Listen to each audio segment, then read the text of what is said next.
বিদেশ থেকে ভিক্ষা করে আমাকে আনতে হয়, আর এই চোরের দল আমার দুঃখী মানুষের সর্বনাশ করে বা লুটতরাজ করে খায়। এই জন্য জীবনের যৌবন নষ্ট করি নাই, এই জন্য শহীদরা রক্ত দিয়ে যায় নাই যে কয়েকটা চোরাকার বাড়ি মুনাফাখোর ঘুষখোর দেশের সম্পদ বাইরে বাইর করে দিয়ে আসে, জিনিসের দাম গুদাম করে মানুষকে না খাওয়া মারে। উৎখাত করতে হবে বাংলার বুকের থেকে এদের। টাকা নাই, পয়সা নাই, চাল নাই, ডাল নাই, রাস্তা নাই, রেলওয়ে ভেঙে দিয়ে গেছে। আপনারা ভালো করে কাজ করেন, ঘুষ খাওয়াটা বন্ধ করেন, দুর্নীতি বন্ধ করেন।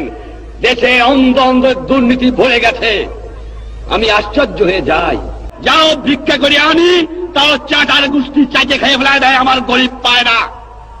এত চোরের চোর কোথেকে যে পয়দা হয়েছে আমি জানি না। পাকিস্তানের সব নিয়ে গেছে, কিন্তু এই চোরটুক ফিরে গেছে আমার কাছে। এই চোর নিয়ে গেলে আমি বাঁচতাম, কিছু দালাল গেছে, কিন্তু চোর গেলে বাঁচা যাবে। শতকরা 20 জন লোক শিক্ষিত, আমরা শতকরা 20 জন, তার মধ্যে শতকরা 5 জন লোক আমরা বলতে পারি আমরা শিক্ষিত। আজকে একটা কথা প্রশ্ন আমার, এই যে দুর্নীতির কথা বললাম, আমার কৃষক দুর্নীতিবাজ না, আমার শ্রমিক না, তা কে?